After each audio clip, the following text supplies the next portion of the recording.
everybody, it's Kim! And I'm Katie. And we're from That's What She Said with the board game mechanics. And today we are back to do another review. And I think you're going to like this one. It's going to get you into kind of a jolly spirit, shall we say? Really? I think. Wait. I have just a thing for this. I'm a little concerned. What do you think? Okay, I get it. Because we're talking about Christmas Eve, the race to help Santa.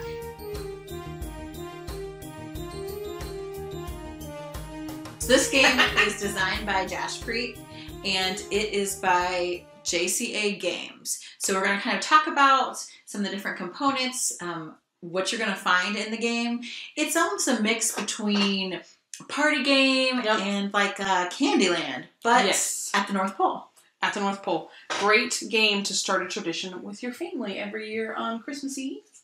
I think that would be so fun. And so 2 to 6 players, it plays pretty quick, maybe 45 to 60 minutes. Give or take. Yeah, it really depends on the number of players and how well you get through the mini games. Mini, as in tiny. So we will show you some of those mini games when we look at the board. So first, let us introduce you to what could be the largest game board that I've ever seen before. But that is because it is chocked full of Christmassy goodness. Yes, lots of Christmas cheer. As you can clearly see. Santa, elves, snowmen, reindeer. We got it all. Christmas trees, toys. Ooh, candy. Ice skating, sledding. All those great winter sports are depicted also on this board. Yes, they are. Yep. And this is a lot of roll and move. So this is going to be easy for younger kids that you may have that are wanting to play this game with you because it is simple as rolling the die and moving your cute little meeple through the Christmas Wonderland. And so as you go through the Christmas Wonderland, you're going to land on little squares that could give you presents. They could give you cards. And then some of them make you stop and you have to perform like a little challenge. So the first mini game you'll come to is the high-low bridge. At the high-low bridge, you'll have 4 cards laid out across the bridge face down. And so the player will turn over the first card and you get to see what it is. And you will look and see what the first card is. And then you have to decide if the next card that's face down on the bridge is higher or lower than the card you have. Yeah, guess wrong. And your turn ends and you have to wait till your next turn to try to get across the bridge. Guess correctly and you move on towards the next minigame. And the next minigame is you have kind of a fork in the path. If you choose the left side, you will go to the bridge to the other side. And so the bridge to the other side, you have 60 seconds to build a card bridge with the cards that you've been collecting from various spots in order to have a bridge that will hold your little player guy for 10 seconds. That's a long 10 seconds, my friends. So choose your path wisely when you're going through the board. Because if you fail, you lose your turn and you have to try again. But if you do build it, you get 2 extra presents when you complete it, which is a pretty good prize. Pretty good prize, yep. Now, if you don't want to, get stuck in the bridge to the side, you're not a good architect, you might want to head to the Snowman's Waltz. And you get to roll the die, and you've got to land on an even number to be able to move past the snowman. Because when you waltz, there has to be even partners. That seems fair. Now, once you have waltzed your way or build a bridge through that far side of the board, you're going to come up around the top and you will hit the frozen lake. Now, you'll notice that the stopping point on this one has an extra little musical note on it. And that indicates that you get to do a challenge card from the challenge card deck. So you're going to stop, choose a challenge from the deck, and do whatever it is. Some of them and these can vary with lots of different challenges. For example, close your eyes and touch the ear of the player nearest to you without peeking. Or sing "We Wish You a Merry Christmas" in as low a voice as possible.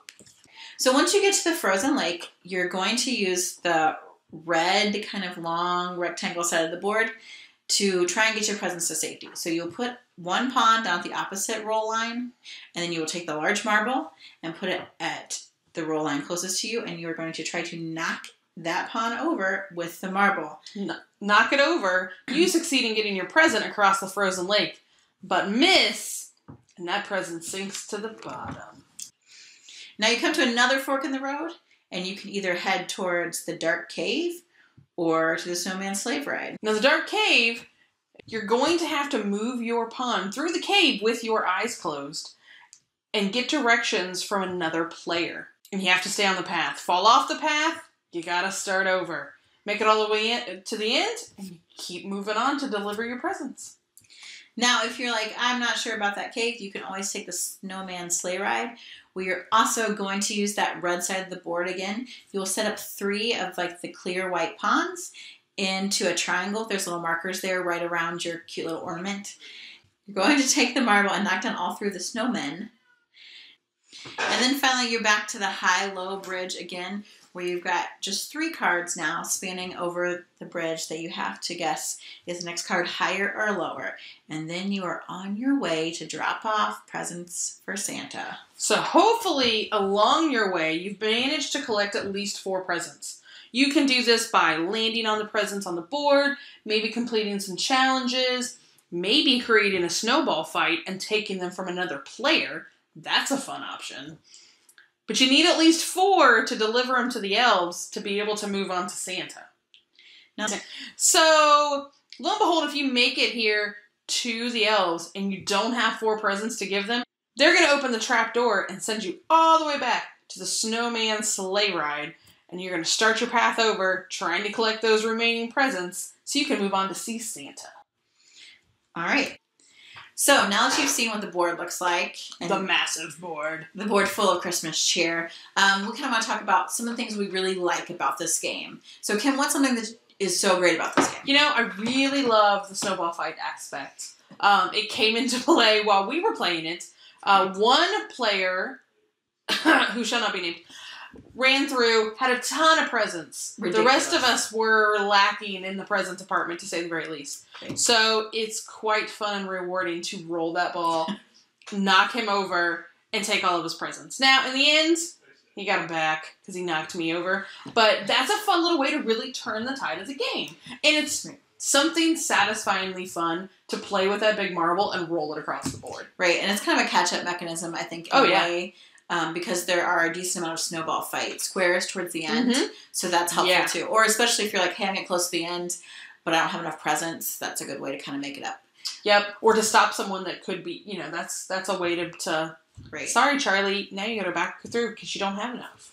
Right, and I think that's one of the few ways that you can kind of attack other opponents. Yeah. In the rules, there's a naughty and nice version where you can play differently if you want to have just like a pure fun game, especially if you're playing with younger players. There's even like a kind of cooperative way to play.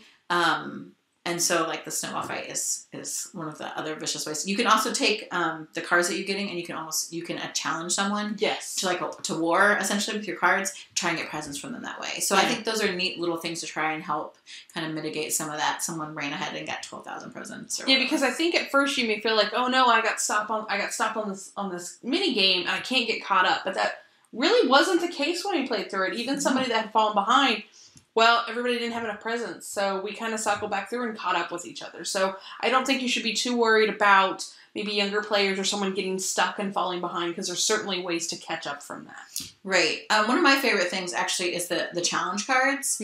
I think that they have that kind of party game feel, something that games that people really love to play, like maybe Happy Salmon or a Quelf or something that had that quality where you're doing silly things that aren't completely outrageous, but they're fun. They're in the spirit of Christmas. One of them, I had to wear like tinsel on my head. You can use an ornament as an earring. Humming Christmas carols. Just those kind of things that I think add to totally get you in the mood for Christmas. Right, exactly. And so it's kind of fun, even not playing at Christmas time, where you can jump into that spirit with those cards. I think that older people love those party game type things, but younger players can understand the different tasks, and they're very, normal to them, the easy things that they can do.